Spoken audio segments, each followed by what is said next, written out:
Hi there, welcome to Marxism Today. My name is Red Wagner, and today's episode is the second episode of the second season, Marxism and Technology.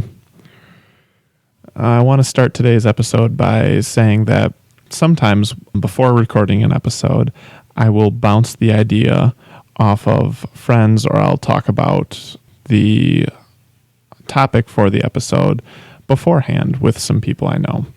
I did this today before I started drafting the outline for this episode, and I mentioned to a friend that in this case a non-Marxist friend, that I'd be doing an episode on Marxism and technology. And he asked me a very interesting question. He asked, "Oh, is Marx against technology?" Which was really interesting to me because when I do an episode on here, I'm very rarely talking about what Marx is for or what Marx is against. And that's really not my conception of what Marxism is. Obviously, that's a part of it. When we talk about the class struggle, it's clear to see which side Marx is on. But Marxist analysis is much more about which side are you on. It's not just this is good, this is good, this is good, this is bad, this is bad, this is bad. It's also a way of understanding the world. And really that's the much larger contribution I think that Marxism plays, is that it's a variety of different theoretical categories that we can apply to a given situation to shed light on it, to understand it in a new way. And so when I'm going through this episode, you'll see pieces of what Marx is for, what Marx is against, or really what we could say Marxists are for or Marxists are against. But the focus is really on what does the theory show us? How do we understand technology from a Marxist standpoint? I guess the point that I want to get across with this story is that everyone has different conceptions of what Marxism is, and I find it very interesting to hear what other people think Marxism means. And clearly to my friend he knows I'm a Marxist and I think agrees with me on certain topics, but he doesn't call himself a Marxist nor study Marx in any way. But his concept, what he sees as Marxism is sort of this, what side are you on? And I guess that's an important piece of it, but it's not the piece I focus on. So I thought that was interesting. So if that's not the right question, how did Marx feel about technology, or how was Marx against technology? That's the wrong question. The right question would be, what can Marxism tell us about technology? So let's dive into that. And I want to start by talking first about how technology plays a role in capitalism, because a lot of what Marx put together was an understanding of capitalism and other social systems as well, but with a strong focus on capitalism. So first, we always have to remember that different institutions, different things are going to play differently in capitalism versus other modes of production. The thing that really sticks out with capitalism is that we have a lot more technological innovation in capitalism. And this shouldn't be particularly surprising. We know that the 1,000 years of medieval rule in Europe didn't lead to very much technological innovation, but our relatively short period of time of 300 years of capitalism or so has led to massive changes in technology, and we see it every day with brand new things coming out. And why is this? Why is it that under capitalism we have much more technology or greater dynamism or change in the technological realm? And this is because under capitalism, the ruling class competes with each other in ways that it didn't do under feudalism, slavery, tribal society, things like that.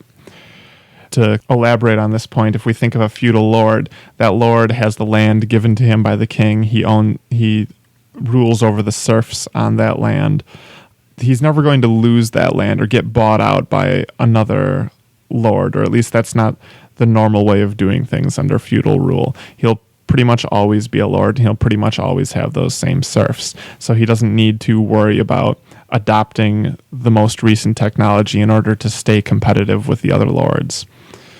And as you can see, I was jumping into kind of the drive for technological innovation in capitalism. Why does capitalism have technological innovation? Well, it's because of this competitive aspect. And when we talk competition here amongst capitalists, we're really talking about the drive for profit. They're trying to find a way to get more profit than their competitors.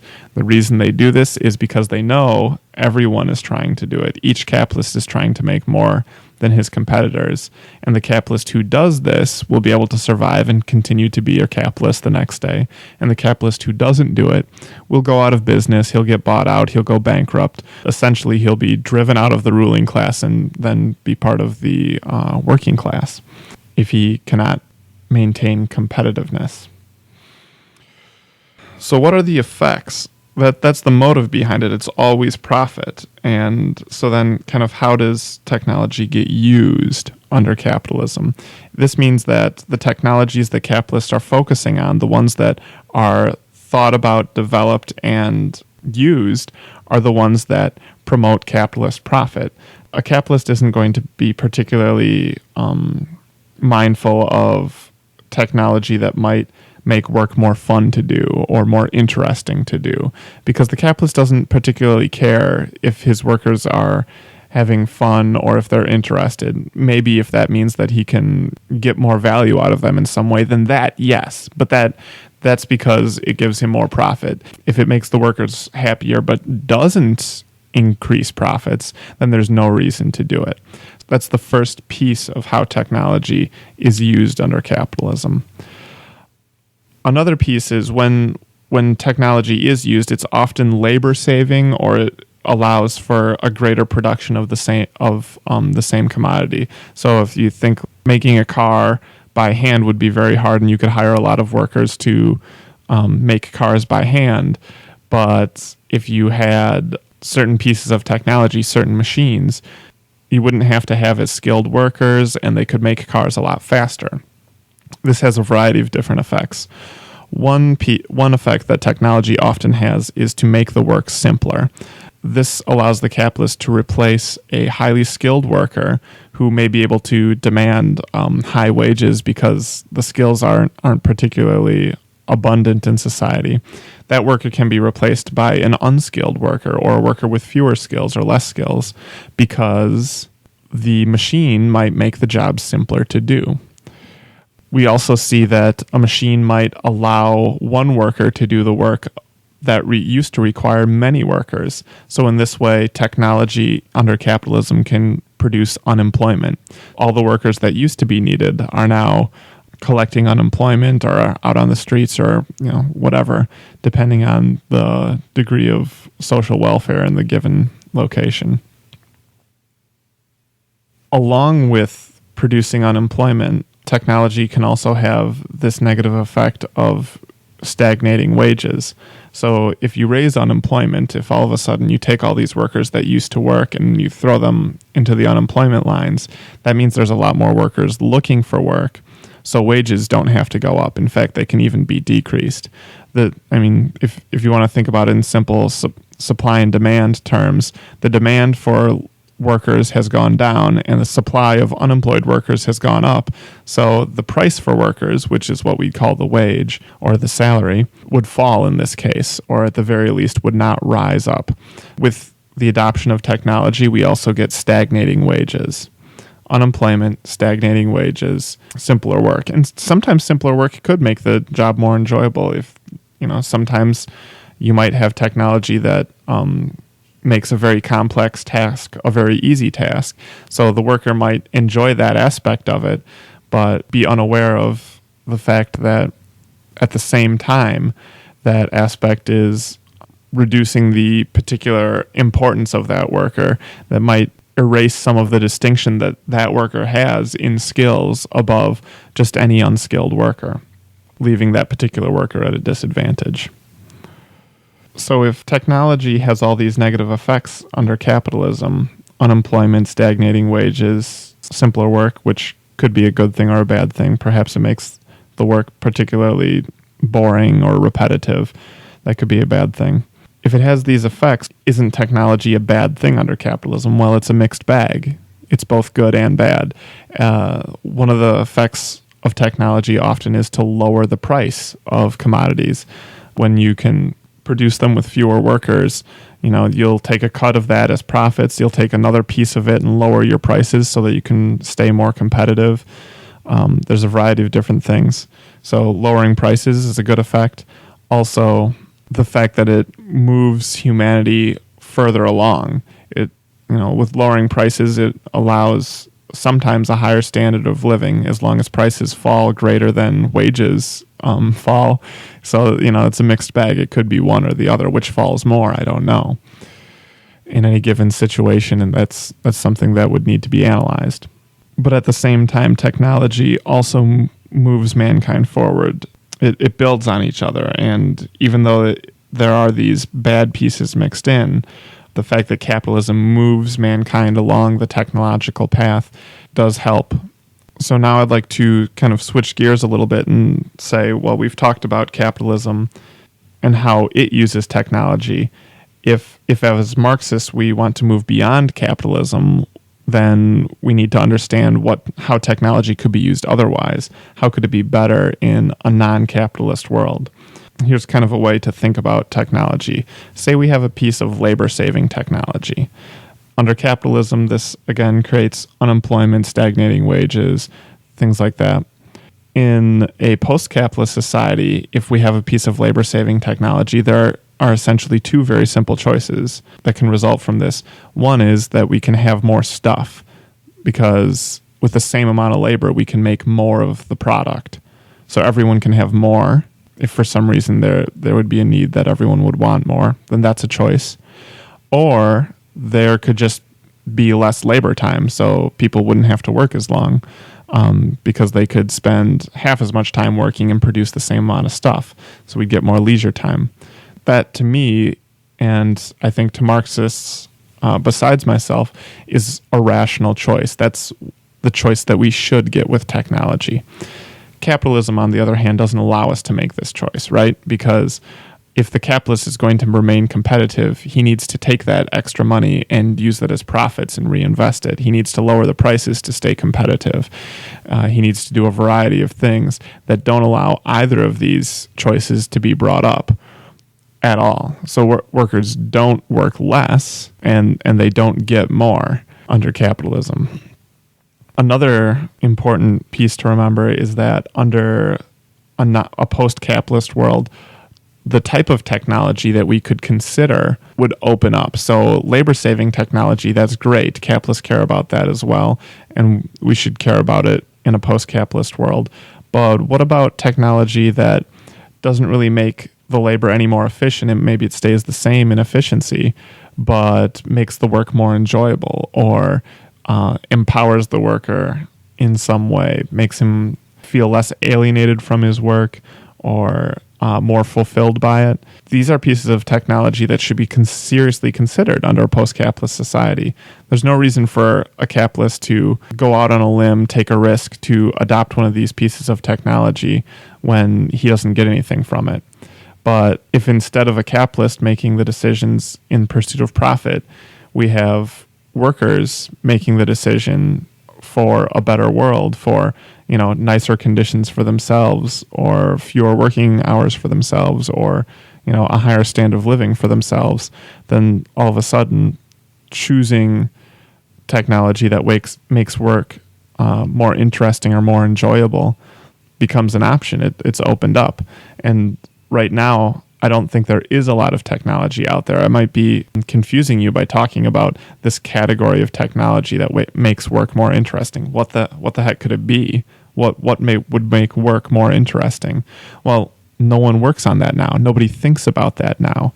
If no one thinks about it, then of course there's not going to be very many examples of that. When I was talking with another friend, he mentioned to me that he thinks that work is just always going to be boring and dull and horrible. And he happens to enjoy video games. So I brought up this analogy of, well, before electricity or just before video games existed, nobody ever thought of, what interesting video game can I make? What, new fun way can I design a video-based interactive game?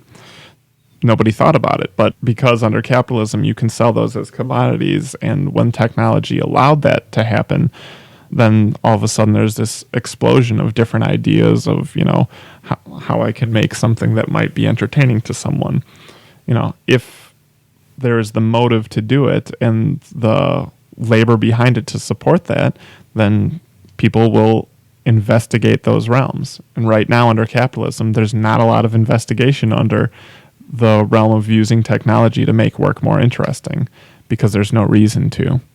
In a post-capitalist world, that'd certainly be an option. And I think it would be an option that would just greatly improve life if, work was made to be something that people enjoyed rather than something to be kind of gotten out of the way. If you liked some of the ideas in this podcast, I want to conclude by offering a piece of further reading. I would suggest to you a very interesting book called Cutting Edge. The subtitle is Technology, Information Capitalism, and Social Revolution. This book is essentially a collection of essays written by different Marxists on the topic of technology and topics surrounding technology. They all approach it from a Marxist viewpoint, but they come to very different conclusions. If you saw, I think it was one of my earlier videos, perhaps the introduction video, or podcast if you happen to be a podcast listener instead of a video watcher. I mentioned at one point in that introduction episode that Marxists are not a hive mind. There's a lot of different, Marxists debate and argue with each other, but within a certain realm of categorical ideas. This book is a great example of that. You can see Marxists debating over what does, the information commodity mean? Our new information world. What is it and how does it function as capitalism? What are the possibilities in it for moving beyond capitalism? Very interesting book. It'll give you a lot to think about. If you liked the topics in this podcast, you'll probably like that book.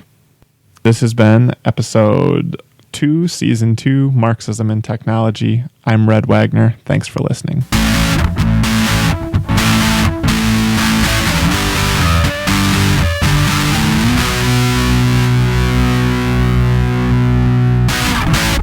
This episode is part of the Marxism Today podcast series. Marxism Today is recorded, mixed, edited, produced, and maintained by Red Wagner.